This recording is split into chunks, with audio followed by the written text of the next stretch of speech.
Nos ajudem com um like aí, porque o A Deriva é o menor podcast da podosfera e precisamos da sua ajuda. Dá um like para nos ajudar. Eu adoro esse início.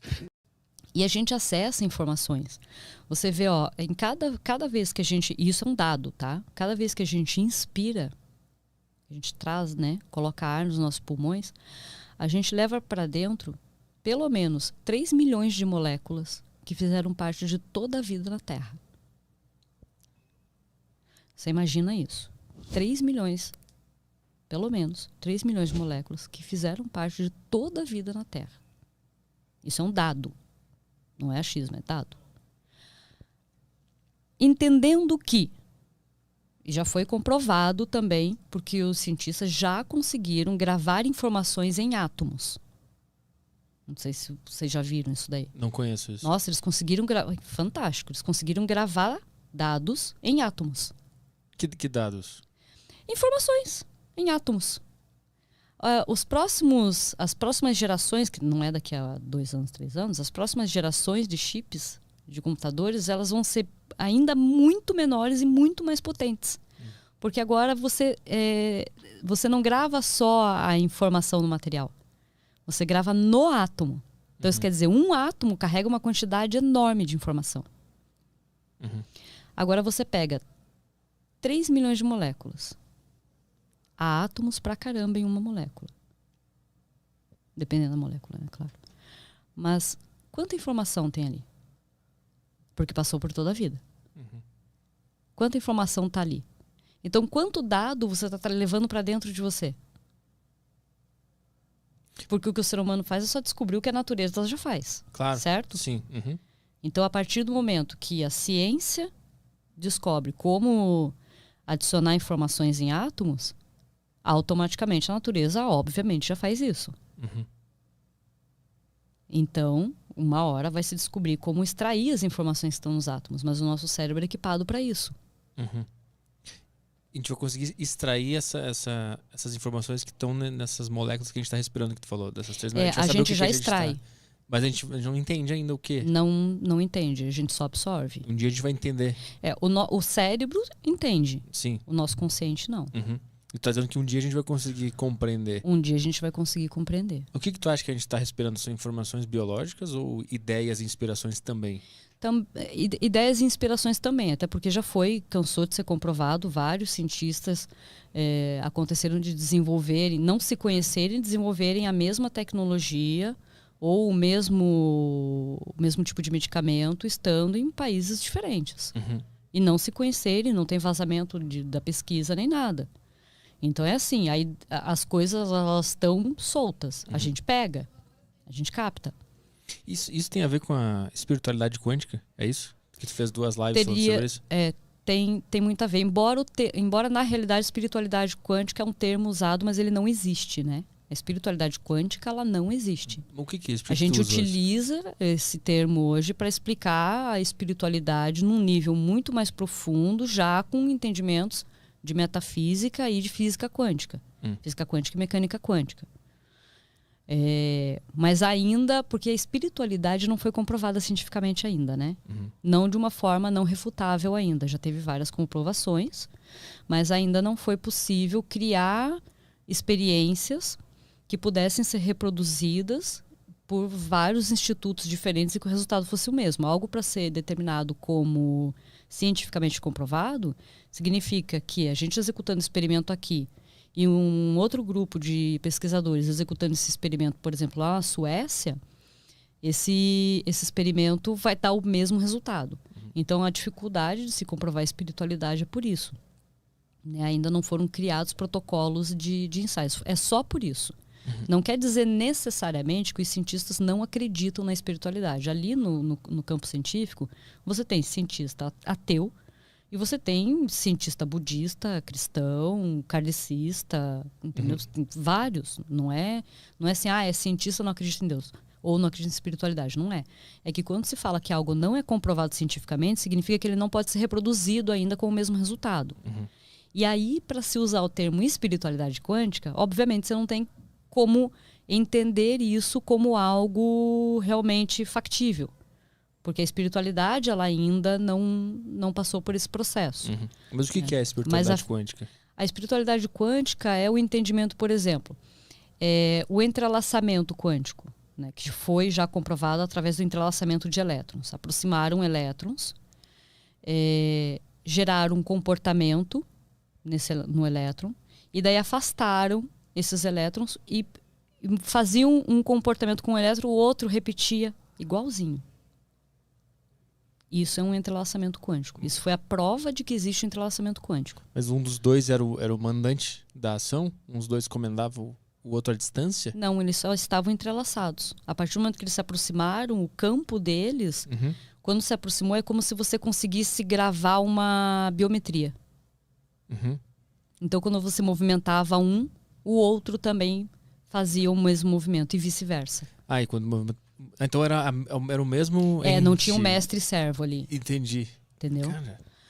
E isso foi uma puta de uma descoberta. Porque daí entendeu-se um detalhe muito importante. Por que a gente olha e pensa assim, putz, cientista é um bicho meio chato, né? Não faz amizade com qualquer um, não se relaciona com qualquer um, não se mistura com qualquer um, né? Parece que é uma coisa meio assim que se sente superior, certo? Não é por isso. É porque esse entendimento faz saber que cuide muito bem com quem está perto. Porque a partir do momento que você está perto, você cria esse entrelaçamento.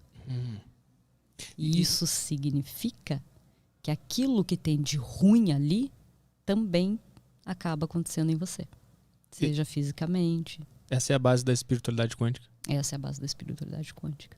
Entender como funciona pegar todo o conhecimento da metafísica, da física quântica e da mecânica quântica e utilizar essas ferramentas para fazer as próprias comprovações relacionadas à espiritualidade. Tem uma tese que eu publiquei em 2000 e... Deixa eu ver. Eu faleci em 2010. Eu devo ter publicado ou em 2010 ou em 2011.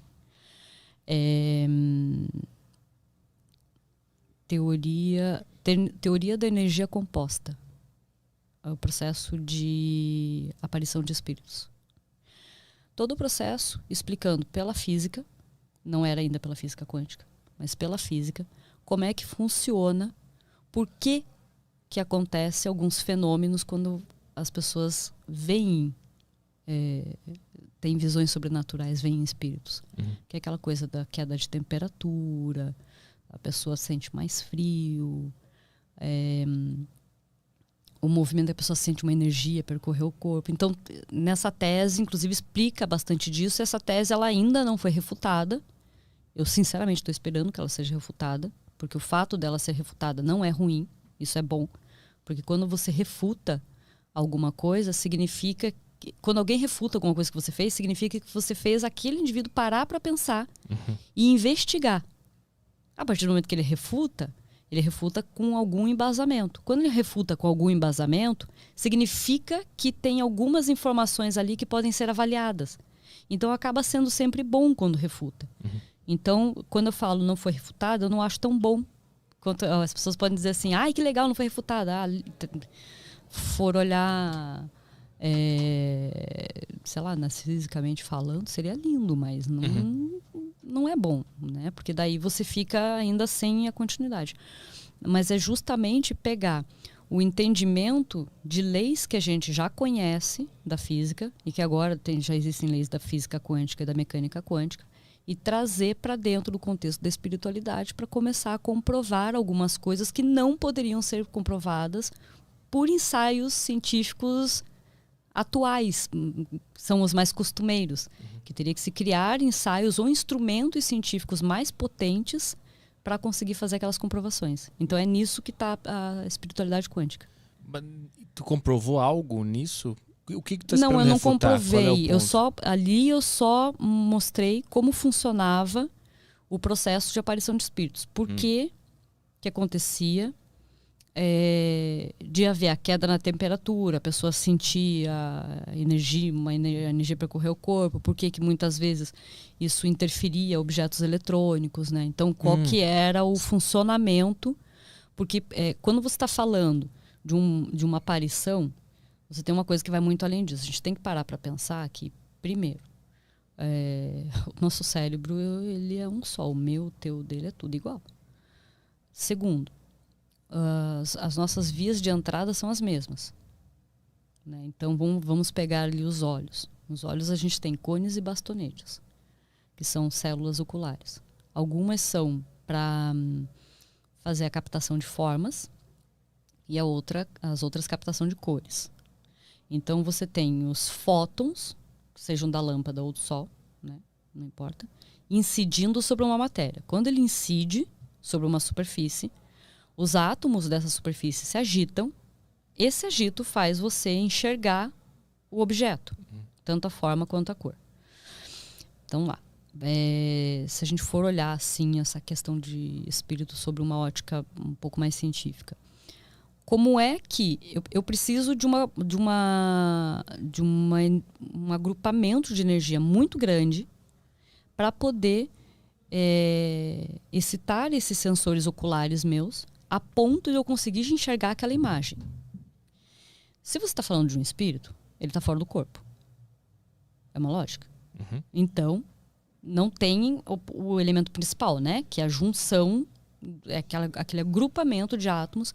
Lembrando que átomos formam moléculas, moléculas formam células e células formam organismos. Então, a gente é um amontoado de átomos. Só que enquanto a gente isso aqui está bem agrupado, está bem visível. Quando você está falando de um espírito, não está mais agrupado. Porque, tecnicamente, ele não está, né, não tá mais no corpo. Ele desencarnou. Então, como é que você consegue enxergar ele? O que ele tem que fazer? Se ele vai criar uma agitação ambiental o suficiente para você poder enxergar ele, para excitar as suas células, né, os seus sensores oculares o suficiente para você ver, ele precisa fazer uma alteração ambiental. Porque para ele agitar uma quantidade de átomos para isso, o que o agito de átomos faz? Explode, né? Explosão. Você não pode ficar colocando um átomo em ressonância.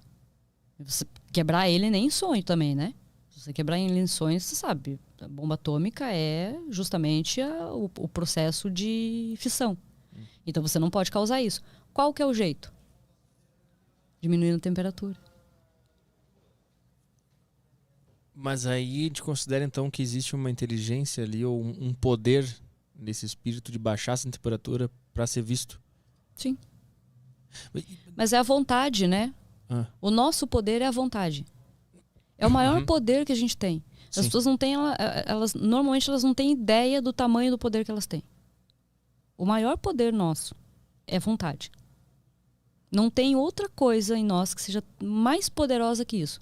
Você poderia, sei lá, mudar objetos com o pensamento. Você teria que ter a vontade. E a vontade teria que ser forte.